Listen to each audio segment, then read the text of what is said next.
Hi everyone and welcome to today's General Hospital recap. As always, don't forget to subscribe so you don't miss any of our videos or recaps. I kid you not, I've literally filmed this. This is the 10th time, so if I seem a little burnt out, that's why. It's just everything keeps going wrong and awry, and it's just one of those days where like the news just won't stop and you're like, I can't even get a grasp on anything right now. So let's get right to it, and if I flub something, this is the last time I'm recording it, so we're just gonna all have to live with it, alright? So in Baltimore, Jordan and Curtis listened to Buzz's statement. Curtis had got it on his own, and Jordan decides that he is a credible informant, and now Curtis says she can drop the lawsuit against Sonny.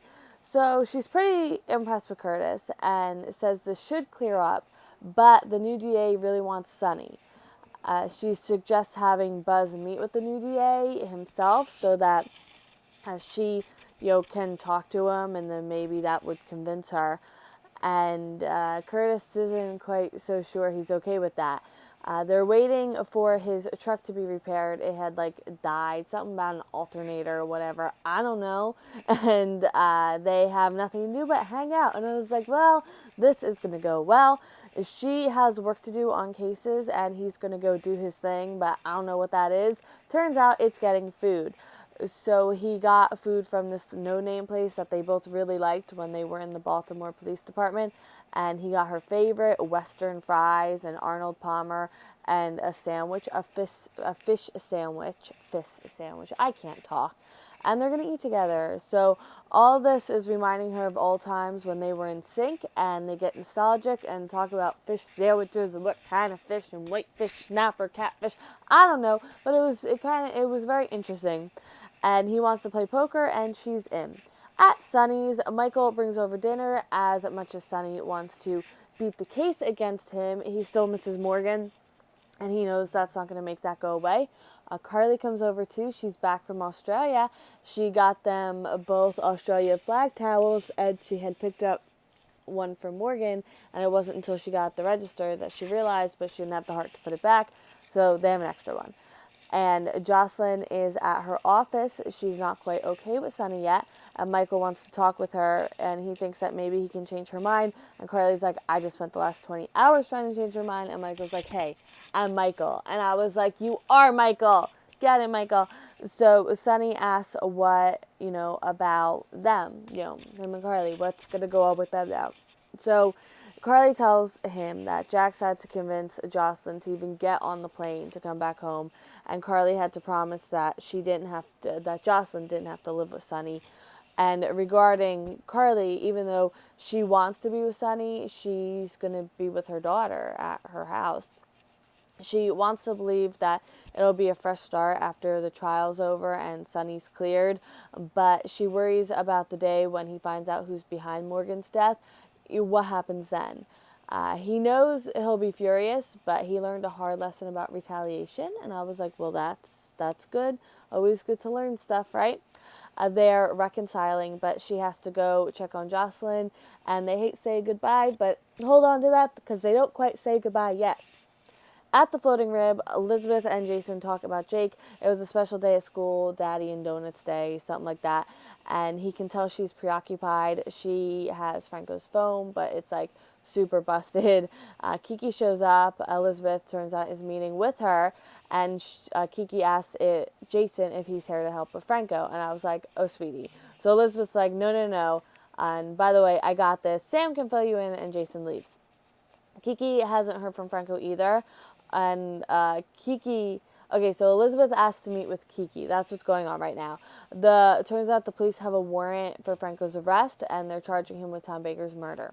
Kiki says that they said stuff about knives. Basically, the knife matched the kind that was on his invoice, and the dog crate thing, we all know that. And Kiki tells her what happened with luring Tom Baker to the studio. Elizabeth says none of this is her fault, and Elizabeth says Franco didn't kill Tom Baker, and he may be in trouble. Kiki asks about who Franco is covering for, and Elizabeth doesn't want to say. Kiki wonders if this woman will kill again. Elizabeth's like, no, it's not like that. But Kiki wants to pursue this. At ALEXIS' place, Sam comes over. And Alexis loudly announces her presence and wants to go out immediately for lunch right now.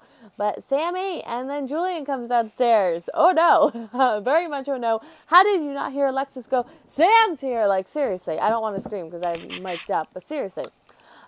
Julian says he just stopped by to pick something up. Sam wants nothing to do with him. Alexis tells Sam, and after Julian leaves, Alexis tells Sam that Julian's blackmailing her, and she hit him with her car. So she says it was an accident. Sam is holding her feet to the fire on it, though, because, you know, Sam's a PI. And Alexis at first leaves out the whole drunk part of the story. She says she's also been lying to her about drinking, and she's been drinking from morning until night for months, and that's why she hit Julian. And she has a problem with alcohol, and she's ashamed. And I was like, wow. Wow. I'm really impressed with Alexis, because we all know that wasn't easy. Sam apologizes for ignoring it, even though she had her suspicions. And she actually comes clean about Danny. Alexis comes clean about Danny in the night she was babysitting drunk. And then it mentions going to Branford. So she says Julian was helping her detox and encouraged her to go to AA. And she is 2 days sober, and she kind of has Julian to thank for that. Sam doesn't like Alexis giving any kind of credit to Julian, whether or not he deserves it, and she's mad, but she'll be there for her, but she has to talk to her about something. Elizabeth mentioned that she had something to do with Tom Baker's murder, and that whole conversation. She says she may have been the one to kill Tom Baker. She recounts what she can remember. She doesn't remember killing him, though, but Franco definitely didn't do it, and he has something on her. Sam hugs her and leaves. At the Metro Court, Julian tells someone on the phone that he'll neutralize Jason, and I was like, well, that doesn't sound good. Jason's actually meeting with Julian right there. Jason doesn't know why, but he wants to talk with him, but Julian needs to talk with him first, and something that, you know, it affects all of them. He says Sam discovered him at Alexis's place, and he's telling him all this now because he knows Sam's going to tell him, so, you know, why not get out in front of, ahead of it? Whatever, you know what I mean. And he's been living at Alexis's place, and Jason's like, it's like he's Jim from The Office, except he didn't look into the camera, but, like, you felt like you want to look into the camera, like, you know. Julian won't tell him anything about Rudge and leaves, and Jason's just drinking his coffee and thinking, much like all of us want to do right now. In Carly's office, Michael goes to see Jocelyn. Nell is there too, and Jocelyn is having any of this Sunny talk. Absolutely not. Michael says he wasn't cutting Sunny slack either, and it's easier to be angry than to grieve. He says Morgan deserves for them to love each other and not tear the family apart with misplaced anger. And Nell has, okay, so this is unrelated to anything with the show, but, like, Nell was, like, leaning down next to Jocelyn so you could, like, see the top of her head, and she almost has, like, a lightning bolt part, and I know that has, like, nothing to do with anything, but it reminds me, remember, like, the early 2000s? I believe it was called the Part Perfect, and it was, like, this weird, like, thing, almost like scissors, but not, and you would, like, make your part and then separate it, and it would make your part all fancy and custom. Do you remember those? Because that's all I could think about, because I could just picture Nell in the morning, like, doing her part with the Part Perfect. Mine broke, unfortunately. I wonder if they still sell them. I'm going to look that up after we're done. But anyway, that has nothing to do with any of this. And Nell tells Jocelyn to move through the anger and grief and not fall victim to it. And her stepfather, Sonny, made bad choices, but she knows Jocelyn was happy living with him, and this Jocelyn isn't happy at all. Back at Sonny's, Michael, Nell, and Jocelyn come in. They did it. They got through to her. I mean, depending on which way you see this. They see it as they got through to her. And Jocelyn has something to say. She tells Sonny that, you know, Morgan taught her to keep trying, and it hurts sometimes to be brave, but it hurts to give up too, and I feel like we all kind of need to hear those words for personal reasons. And she's not going to give up on Sonny, and she hugs him, and Michael, like, Carly silently thanks Michael and Nell, and I'm just sitting there, and I'm like, this is, oh, my little heart. And now end scene. Jocelyn asks about Avery. She wants to see her. She's on board with taking everything one day at a time, and Carly thanks Nell and Michael so much, and Sonny's like, Curtis and Jordan are having fun, and then Curtis kisses her, and she kisses back, and I was like, well, now Andre, so so nice, so, well, kind of possessive, and I've had my issues with him, but oh, Andre. Elizabeth wants Kiki to wait with contacting the police. She's waiting for her contact, and I'm like, Sam is her contact. Life is weird. She's going to, but Kiki's going to go try to get Franco's phone to work. Elizabeth texts Sam about talking to Alexis. Alexis tells Julian she told Sam the truth, the whole truth, and nothing but the truth. And she asks how he took care of the Tom Baker situation, because Sam had mentioned something about Franco, and I think that's worrying Alexis. And did he do something to Franco? Yes, he did. Sam tells Elizabeth that they need to find Franco right now. And Jason gets up and isn't feeling quite right, and he collapses and knocks over the table, and it's really bad. And I was like, Julian, what did you do to Jason? Because we did not all wait 2 years for Jason to come back for you to do something to him. Not acceptable. Unacceptable. Not having it.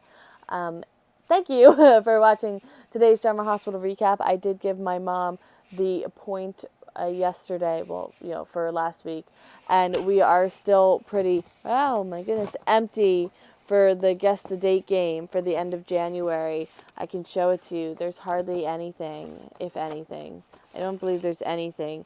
Yeah, nothing for the end of January for the Guess the Date game. Our next prediction is on February 10th, so you might want to get some last minute guesses in for that. And also, I'm going to try to keep the recaps as positive as possible, because the world right now, it's not the best place, or, just in general, just stuff going on. It's just kind of really upsetting. So I'm going to try to keep this as positive and nice and safe as possible. And yes, and try to keep the outside world out of our little General Hospital world right here. So thank you so much for watching, and I will see you tomorrow for more General Hospital, and I hope you have a great night. Bye.